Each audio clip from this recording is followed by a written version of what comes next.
Single maid's daughter brought their billionaire CEO to Father's Day at school. The principal froze when she saw him. The school gym was filled with laughter and the smell of cupcakes. Fathers in shirts and ties sat proudly beside their children. In the middle of it all, a little girl named Rosaline sat alone, her tiny hands clutching a handmade card that said Happy Father's Day. The door suddenly opened. Everyone turned. A tall man in a gray suit stepped in, calm, confident, and clearly out of place among the crowd of parents. The principal froze, her mouth slightly open. She knew exactly who he was. James, the billionaire CEO of Northstone Dynamics, one of the biggest tech companies in Seattle. He walked straight across the room, ignoring the whispers. When he stopped in front of Rosaline, the little girl looked up, her eyes wide. "You came," she said softly. He smiled and replied, "I promised your mom I would." Every eye stayed on them. No one spoke. The billionaire CEO was here, but why would a man like that come to a school for a maid's daughter? What do you think made him show up? Tell us where you're watching from, and don't forget to subscribe, because tomorrow we're sharing another story you won't want to miss. Your support helps us bring more powerful stories to life. The morning light crept through the thin curtains of a small apartment in Beacon Hill, Seattle. The sound of a bus braking outside meant one thing. Lydia had to leave soon. She folded her cleaning uniform neatly and placed it on the bed before tying her hair into a bun. Her hands were slightly rough from work, but her movements were gentle, careful, almost graceful. Her daughter, Rosaline, sat at a small wooden table, eating cereal from a chip bowl. "Mom, will you be late again tonight?" she asked in a quiet voice. Lydia smiled, pouring herself some instant coffee. "Maybe, sweetheart. The office is big and people leave late, but I'll be home before you sleep." Their apartment was simple, one bedroom, a small kitchen, and a living space with a few second-hand items. Yet it was filled with warmth. On the wall hung a drawing Rosaline made in school, a stick figure of her mom holding a mop with a big heart next to it. She had written, "My mom works hard and loves me big." Lydia took a deep breath, grabbed her bag, and kissed her daughter on the forehead. "Be good at school, okay?" Rosaline nodded and smiled. "Always." By 6:15 a.m., Lydia was on the bus heading downtown. She sat by the window, watching the skyline rise, tall buildings reflecting the early light over Elliott Bay. Each stop brought new passengers in business clothes, scrolling through phones or sipping coffee. Lydia sat quietly, her cleaning bag beside her, thinking of the long day ahead. When she arrived at Northstone Dynamics, the security guard greeted her kindly. "Morning, Lydia." "Morning, Ben," she replied, flashing her ID badge. The company's building was an architectural wonder, tall, glass, and modern, standing proudly near Lake Union. Lydia pushed her cleaning cart through the polished lobby, nodding to receptionists and assistants. Some greeted her politely, others barely noticed her. She didn't take it personally. People in offices often looked through workers like her, as if they were invisible. Still, Lydia worked with pride. Every floor she cleaned, every desk she wiped, every trash can she emptied. She did it as if it were her own home. She believed dignity wasn't about the job title. It was about how one carried themselves. By mid-morning, she was cleaning the 24th floor, the executive level. The place always smelled faintly of expensive coffee and new furniture. Through the glass walls, she could see Lake Union shimmering under the sun. She paused for a second, admiring the view, before getting back to work. Most of the executives ignored her, too busy talking about stock prices and product launches. But Lydia noticed things. How people walked, how some looked stressed, others proud. She often wondered if success came with peace or if it just made people forget what truly mattered. At lunch, she sat in a small break room for janitors and support staff. There, laughter was easy and stories were shared. "My boy is learning to drive," said Carla, one of the cleaners. "Nearly crashed into the mailbox yesterday." Lydia laughed softly. "At least is trying." But even in those small moments, Lydia's thoughts drifted to Rosaline, wondering if she'd eaten her lunch, if she was safe, if she felt loved enough. Her shift usually ended late in the evening. By the time she got home, the city was quiet. Rosaline would already be in her pajamas, pretending to be asleep, but always waiting to see her mom's shadow in the doorway. Lydia would sit beside her bed, brushing back her daughter's curls and whispering, "You're my reason for everything." Despite the exhaustion, Lydia never complained. She believed in hope, even in small things, a smile from a stranger, a kind word, or her daughter's laughter filling the room. Life wasn't easy, but she found beauty in doing her best each day. To her, that was enough. On the top floor of Northstone Dynamics, behind a glass wall that overlooked Lake Union, sat James, the company's billionaire CEO. His office was clean, minimal, and quiet. Everything was perfectly placed. Files stacked neatly, a tablet on his desk, and a large digital clock counting the minutes of another long day. James wore a tailored navy suit and silver wristwatch, not to impress anyone, but because he liked precision. He was known for discipline, results, and focus. Every executive respected him, but few dared to speak freely around him. To many, he was a symbol of success. To himself, he was a man living in a routine that had lost meaning. He had built Northstone Dynamics from a small idea in his garage in Redmond years ago. The company was now one of the biggest technology firms in the Pacific Northwest, known for innovation and smart solutions. Yet, for all his wealth, James's life was empty once the meetings ended. He often stayed in his office late into the night, staring at spreadsheets long after everyone else had gone home. His assistant once asked if he ever took vacations. James replied, "The company doesn't rest, so why should I?" Most people didn't know he lived alone in a penthouse overlooking Elliott Bay. The walls were white, the furniture modern, and the silence heavy. No family photos, no warmth, just space. He would eat dinner alone, reading reports instead of watching TV. The world saw power. What he had was distance. One evening, long after the office had emptied, James walked down the hall to stretch his legs. The sound of footsteps echoed softly. Someone else was still working. He followed it to the main conference room. There she was, Lydia, the maid. Her uniform was neatly pressed, her cleaning cart beside her. She was polishing the long meeting table, carefully wiping every inch until it shined. Her movements were slow but steady, almost peaceful. James paused at the doorway. "You're still here?" he asked. His tone wasn't harsh, just surprised. Lydia froze for a moment, then straightened up. "Yes, sir. Just finishing up. I like leaving things spotless before I go." Her voice was calm, respectful. He glanced at the table she'd just cleaned. "You take this job seriously." She nodded. "It's what I do.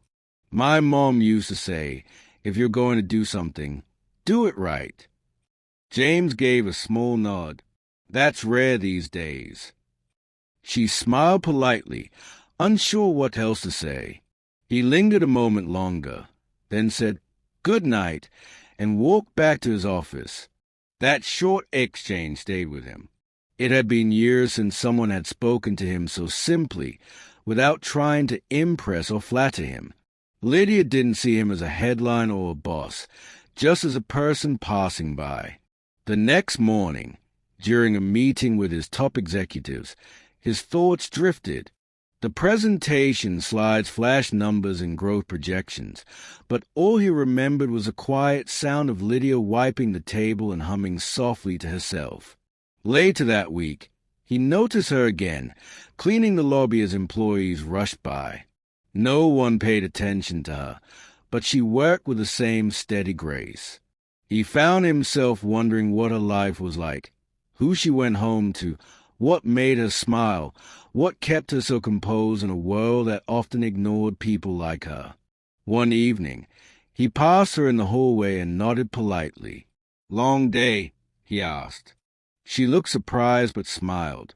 "Every day is long, sir, but at least it ends." He chuckled quietly. "That's true."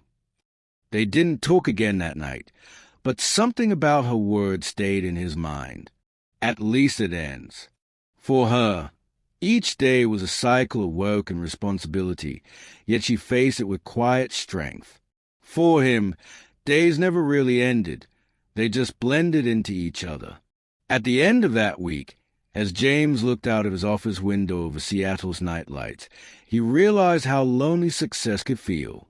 He had everything the world admired, but nothing that made him feel connected. Still, he didn't fully understand why Lydia's presence had left a mark. Maybe it was her calmness. Maybe it was a reminder that somewhere outside the walls of wealth and power, there were people who found meaning in the simplest acts of care. Whatever it was, he couldn't shake the thought. 2 days after the encounter between James and Lydia, the company's lobby was quiet. The morning crowd had thinned, and only a few employees walked in hurriedly with coffee cups in their hands. Lydia stood by the reception desk, adjusting a vase of fresh flowers she had brought from home. She often did that, small touches of care that no one paid attention to but made the space warmer. As she arranged the flowers, her phone buzzed. It was a message from her daughter, Rosaline. "Mom, I wrote you something. Please don't cry when you read it." Lydia smiled faintly. Her daughter had always been thoughtful. She wiped her hands on her apron and opened the message. It wasn't just a note. It was a letter. "Dear Mom, I know you've been working very hard. I see the way you come home tired every night, and still you make me dinner and ask about my day. I don't say it enough, but I'm proud of you. When other kids ask me what my mother does, I say you're strong. Because cleaning those big offices, making other people's places look beautiful, that's not just work, it's love. It means you care about doing your best, even when no one says thank you. One day, I'll take care of you. You won't have to work so much. But until then, please don't stop smiling. Your smile gives me hope. Love, Rosaline." Lydia stood there, phone trembling slightly in her hands. Her eyes filled with quiet tears, not of sadness, but of something deeper. Pride, gratitude, strength. She wiped her face quickly, straightened her uniform, and tucked the phone into her pocket. The day had just started, and she didn't want anyone to notice. But as she turned around, she saw James standing a few feet away, holding a folder. He had come down from his office for a meeting, but paused when he saw her wiping her eyes. "Are you all right?" he asked, concerned. Lydia hesitated, then nodded. "Yes, sir. Just, my daughter wrote me something beautiful. I wasn't expecting it." He gave a slight smile. "May I ask what she said?" She hesitated again, but decided to share. She said she's proud of me, that one day she'll take care of me. James's expression softened. "You raised her well." "Thank you, sir," Lydia replied. "She's all I have." There was a short silence. Then James said, "You know, most people in this building work to make money. But what you just said, that's purpose. That's rare." Lydia smiled gently. "Maybe, but sometimes purpose doesn't pay the bills." James nodded slowly. "You're right." He walked away quietly, but her words echoed in his mind all afternoon. Purpose doesn't pay the bills. Later that night, while reviewing company reports in his penthouse, James couldn't focus. He kept thinking about Lydia and her daughter's letter. The simple truth of their lives contrasted sharply with his own, a man surrounded by wealth, yet feeling disconnected from everything that mattered. He opened his laptop, searched for her name in the company database, and saw her profile. Lydia Evans, maintenance staff. 7 years of service. 7 years. That was longer than some of his senior executives had lasted. He looked at her salary. It was barely enough to cover rent and school fees in a city as expensive as Seattle. He sat back in his chair, staring at the numbers. For a long moment, he just stared. The next morning, during the executive meeting, the HR director was presenting new budget plans. James interrupted midway. "What's the average pay for our maintenance staff?" The HR director blinked, surprised. Around $16 an hour, sir." James frowned. "That's below the city's living standard. Raise it to 25. Effective next month." The room fell silent. One executive whispered, "That's a big jump, so." James looked up. "It's not a favor. It's fairness. These people keep our company running, too." The HR director nodded quickly, scribbling notes. After the meeting, word spread quietly among the staff that salaries were going up. Lydia didn't believe it until she saw the official memo later that day. She stood by the break room doorway, reading the notice twice, tears forming again. When she looked up, James was standing nearby, watching her reaction from across the hall. He didn't say anything, just nodded once before walking away. That evening, Lydia sent a message to her daughter. "Rosaline, we're going to be okay." "What happened, Mom?" "Someone decided to see us." Rosaline didn't understand exactly what that meant, but she could feel her mother's relief in those few words. That night, James sat again in his penthouse, the city lights reflecting on the glass walls. For the first time in years, he felt something shift inside him, not guilt, not pride, but connection. He thought of Lydia polishing that long table, of her daughter writing that letter, of the quiet dignity in people who work unseen. He realized that sometimes the smallest act of kindness carries more weight than all the awards and wealth he had collected. He didn't know it yet, but this moment, this simple change, would lead him to make a decision that would surprise everyone, especially Lydia herself. It was a bright Friday morning in Seattle. The air was cool, and the sound of laughter filled Greenwood Elementary School playground. That day was special. It was the school's annual family appreciation event. Parents were invited to spend time with their children, share stories, and celebrate those who worked hard to support their families. Rosaline was excited. She had prepared a short speech about her mom, how she cleaned offices, smiled through exhaustion, and still helped her with homework every night. But as other kids came with their parents, dads in casual jackets, moms holding cameras, she felt a little nervous. "Don't worry, sweetheart," Lydia said as they entered the school gate. "We'll have fun, just you and me." Rosaline smiled up at her mother. She wore a yellow dress with white ribbons in her hair, clutching a small paper with her notes. Lydia wore her best outfit, a simple blue blouse and black trousers, her hair neatly tied back. They walked into the decorated auditorium.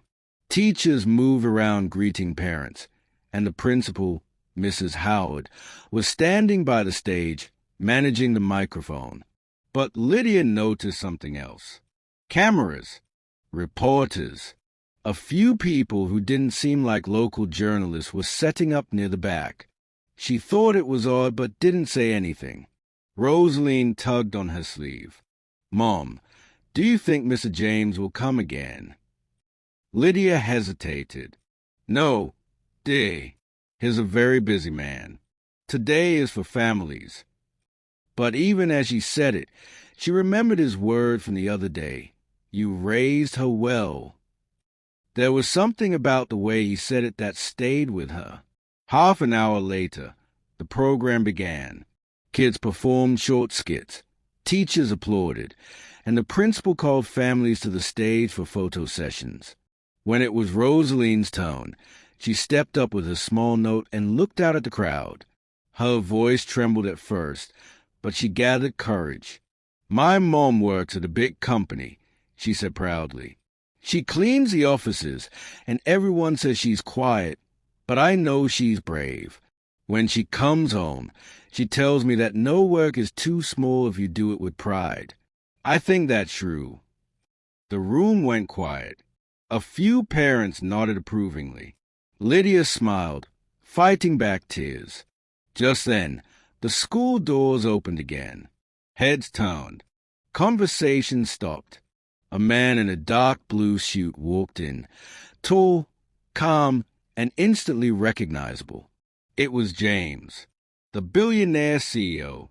Mrs. Howard, the principal, froze mid-step. She had seen him before, years ago, in a city gala, but she couldn't believe he was now standing in her school auditorium, walking straight toward the stage. Whispers rippled through the crowd. Is that really him? What's he doing here? Why would he come to this small school? Rosaline's eyes widened. Mom, he came. Lydia stood frozen, unsure whether to smile or run. James walked up calmly, his hands in his pockets, and stood beside Rosaline on stage. He looked down at her and said softly, You forgot to mention one thing in your speech. Rosaline blinked. What's that? He smiled. That your mom is one of the strongest women I've ever met. The audience gasped. Lydia covered her mouth, eyes wide. Mrs. Howard stepped forward quickly, trying to regain control of the event. Mr. James, this is an unexpected honor. We didn't know you'd be joining us. James nodded politely. I didn't plan to. But when a little girl invites you to her school to celebrate her mother, you show up. Rosaline giggled shyly. Lydia's eyes filled with tears again, not of sadness, but disbelief. The principal, still trying to process everything, asked, Would you like to say a few words, sir? James glanced at Lydia, then at the crowd. I'll keep it short. He walked to the microphone. The hall went completely silent. Most people know me as a CEO, he began, but today I'm here because of a mother and her daughter who reminded me of something I'd forgotten, what hard work and kindness truly mean. He paused, looking around the room. We often celebrate success, but we forget the people who make everything possible, the ones who wake up early, work long hours, and still go home smiling. People like Lydia. He turned slightly toward her. She doesn't wear a suit or run meetings, but she holds more strength and grace than most people I know. Lydia looked down, overwhelmed by emotion. The audience applauded softly, but James raised his hand slightly to continue. I've learned something from this family. That dignity isn't about titles. It's about how you live your life. How you treat people, how you stay kind, even when no one is watching. He looked at Rosaline. And this young lady right here, she reminded me that love and respect start at home.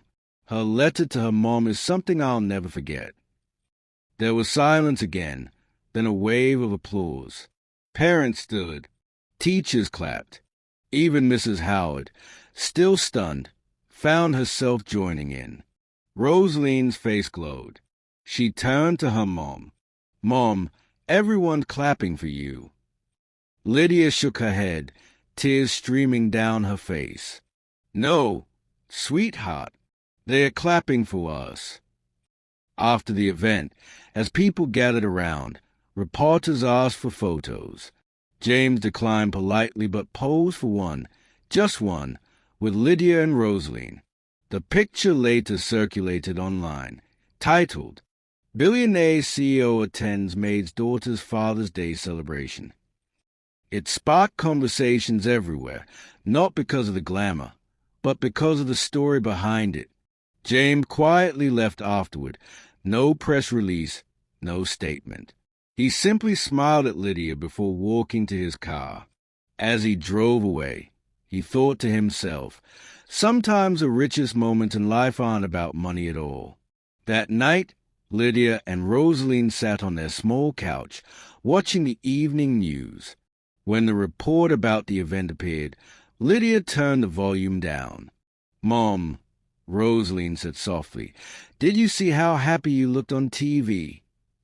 Lydia smiled, pulling her close. "I was happy, Rosie, but not because of the cameras." "Why then?" "Because someone finally saw us, really saw us, and respected what we do." Rosaline rested her head on her mother's shoulder. "He's a good man, isn't he?" "Yes," Lydia whispered. "He is, and I think he needed today as much as we did." The Monday after Father's Day event felt different, not just for Lydia, but for almost everyone at Northstone Dynamics. The story had spread across Seattle like wildfire. Major newspapers ran headlines calling it a moment of humanity in corporate America. For a few days, social media was filled with photos of Lydia and Rosaline standing beside James at the school auditorium. Inside the company, people whispered about it in the cafeteria, the elevators, the hallways. Some couldn't believe that the powerful CEO had shown up at a small public school just to support a janitor's daughter. Others said it was staged for publicity, but those who knew James well understood that it wasn't his style. Meanwhile, Lydia went about her work quietly, as she always did. She didn't act any different. She still wiped down the conference tables, cleaned the glass doors, and smiled at the receptionists. But people started treating her differently, with a kind of quiet respect. Even the executives who used to walk past her without a glance now greeted her politely. That morning, as she was polishing the elevator buttons, one of the senior managers stepped in. "Lydia," he said with a friendly smile, "saw you on the news. You made all of us proud." She smiled shyly. "Thank you, sir. I was just there for my daughter." The elevator doors closed, and for the first time, Lydia realized what her mother used to tell her years ago. Dignity can't be bought, it's lived. Later that day, she was called to the CEO's office. Lydia hesitated at the door, unsure if she had done something wrong. When she stepped in, James was sitting by his desk, looking over some papers. He gestured for her to sit. "I wanted to talk to you before the media finds new things to talk about," he began with a small smile. "How are you holding up?" "I'm fine, sir," she said softly. "Just trying to keep things normal." "That's what I admire about you," he replied. "You never let attention change who you are." Lydia nodded, still unsure what to say. James leaned back in his chair. "You know, after that event, my inbox was full of messages. People thanking me for showing up. But honestly, Lydia, they should be thanking you. You reminded everyone that kindness still matters." She lowered her eyes. "I didn't do anything special, sir. I just showed up for my daughter." "That's exactly what made it special," James said. He paused for a moment, then added, "There's something else. I've been thinking about how we treat our staff, especially those who work quietly, behind the scenes. You've been here 7 years. That's loyalty we can't ignore. So, I'm promoting you." Lydia's eyes widened. "Promoting me? To what?" "Supervisor of facilities, James said, "You'll manage the cleaning team. Better pay, better hours. You've earned it." Lydia sat speechless. For a moment, she thought she had misheard him. "I don't know what to say," she whispered. "Say yes," he replied with a kind smile. Tears welled in her eyes. "Thank you, sir. Truly." James stood, offering his hand. "No, Lydia. Thank you. You reminded me why I started this company in the first place, to build something that values people." They shook hands. That evening, when Lydia got home, Rosaline was sitting on the couch, doing homework. "Mom," she shouted, "you're home early." Lydia laughed. "Yes, and I have good news." Rosaline jumped up. "What is it?" Lydia knelt in front of her. "I got a new job title. I'm a supervisor now." The little girl gasped. "Does that mean you're the boss?" Lydia smiled. "Maybe a small one." Rosaline hugged her tightly. "I'm so proud of you, Mom." Lydia closed her eyes, holding her daughter close. For the first time in years, she felt something she hadn't felt in a long time: peace. Meanwhile, in his penthouse office overlooking Puget Sound, James sat alone by the window, thinking. The world around him hadn't changed much. Meetings still filled his schedule. Investors still demanded growth. But he had changed. He thought of how one simple act, showing up for a child, had reminded him of everything his own father had taught him long ago, that people are worth more than profit, and compassion is never weakness. He sent one final email before leaving for the day. It was to the HR department. Create a new recognition policy for non-managerial staff. Name it the Lydia Evans Award. It should honor employees who demonstrate exceptional work ethic, humility, and kindness. Launch it next month. He hit send, leaned back, and smiled faintly. Sometimes the smallest people make the biggest difference. At school, Rosaline's teacher noticed a change in her too. She seemed more confident, more eager to share ideas during class.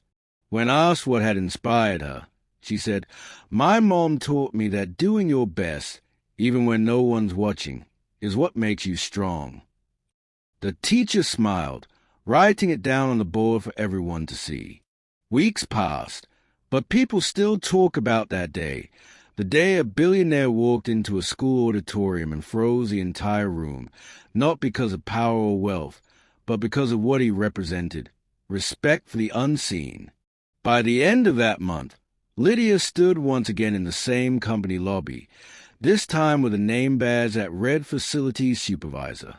Her staff looked up to her, not just because of her title, but because she had earned it with honesty, patience, and quiet strength.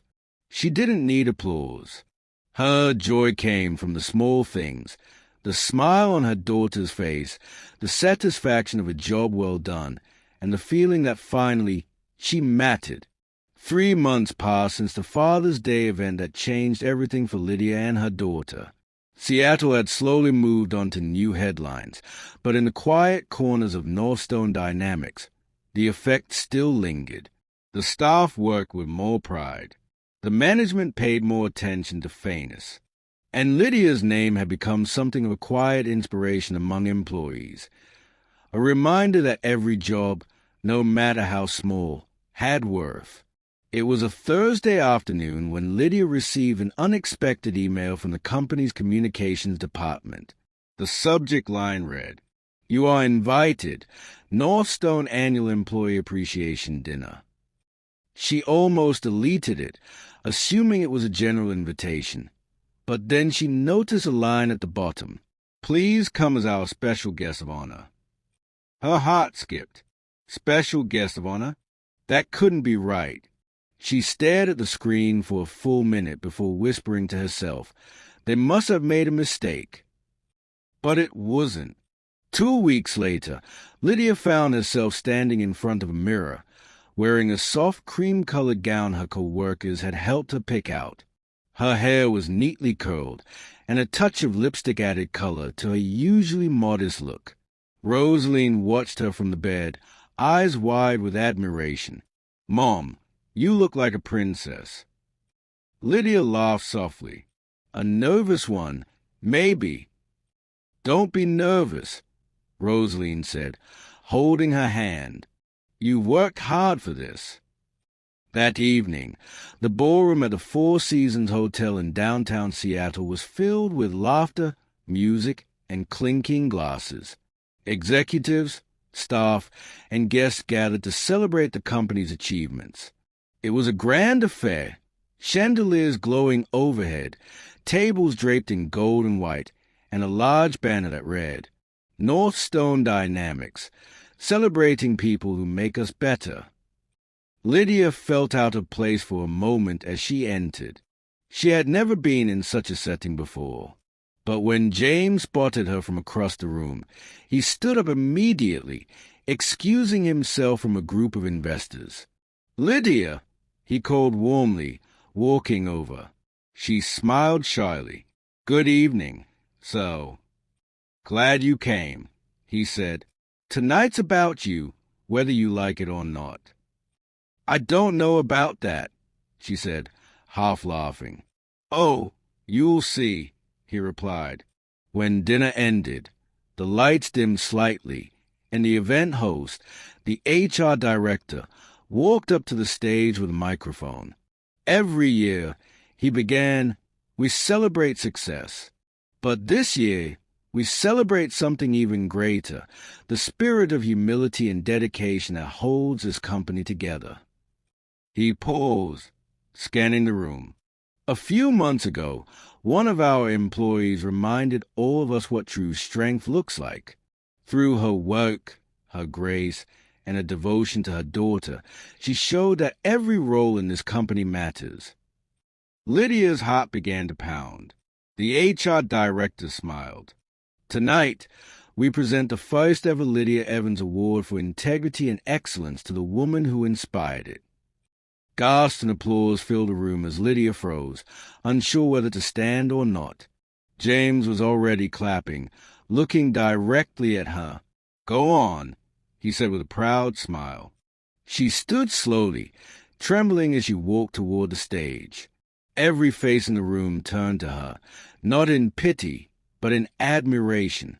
When she reached the podium, the HR director handed her a plaque that read, "Lydia Evans, for reminding us that greatness begins with character." The applause grew louder. Lydia blinked back tears, gripping the plaque. When the room quieted, she leaned slightly toward the microphone. I don't know what to say," she began.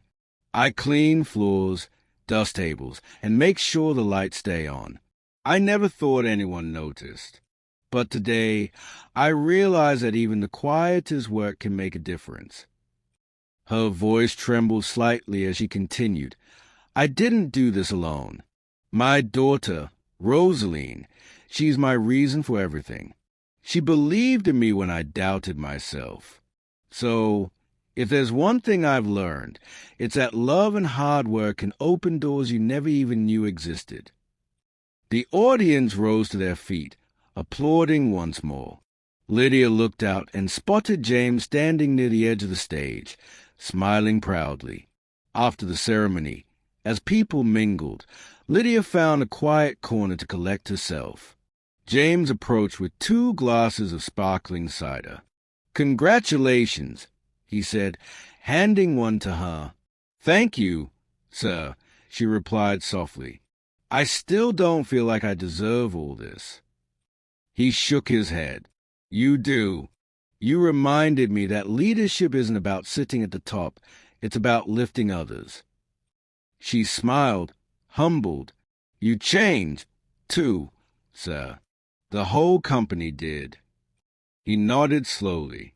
"Maybe, but change starts with someone brave enough to show what's right." They stood there for a moment in silence, watching the city lights beyond the ballroom windows. Then Lydia said quietly, You know, the day you came to the school, I thought it would embarrass Rosaline, but instead you gave her hope." James smiled. "She gave me hope, too." The next morning, Lydia woke up early, her award sitting proudly on the small table beside her bed. Rosaline was still asleep, holding her school project, a drawing of her mom standing beside James at the Father's Day event. Lydia touched the plaque gently and whispered, "We made it, baby." She got ready for work, not because she had to, but because she wanted to. When she arrived at the company, the staff greeted her with smiles and congratulations. Someone had even placed a small bouquet of lilies on her desk with a note that read, "To the heart of North Stone, thank you for reminding us that kindness still matters." Months later, life settled into a peaceful rhythm. Lydia continued her work with quiet pride, Rosaline thrived in school, and James kept the Lydia Evans Award as an annual company tradition. Each year, he personally presented it to an employee who embodied integrity and compassion. During one of those future ceremonies, he stood before the audience and said, "Success is measured by numbers, but greatness is measured by impact." Years ago, one woman reminded me of that truth. She didn't teach it through speeches or power. She taught it by showing up, working hard, and loving selflessly. He looked down at the front row, where Lydia and Rosaline sat, both smiling. "And that," he said softly, "is the kind of legacy worth leaving behind." That evening, as the sun dipped over the Seattle skyline, Lydia and Rosaline walked home hand in hand. They didn't have luxury cars or mansions, but their hearts were full. "Mom," Rosaline said quietly, "do you think people will remember us?" Lydia smiled. "Maybe not everyone, sweetheart, but the ones who do, they'll remember us for how we lived, not what we had." Rosaline nodded thoughtfully. "That's enough for me." They continued walking down the quiet street, the city lights flickering above them, a mother and daughter whose simple story had touched countless hearts. And somewhere across the city, James sat by his office window, watching the same night sky, feeling grateful, not for his wealth, but for the reminder that compassion, once shared, has a way of coming full circle. If you enjoyed this story, tell us where you're watching from in the comments, and don't forget to subscribe to our channel. Your support helps us keep bringing powerful stories like this one to life. And tomorrow, we'll be sharing another heart-touching story you won't want to miss.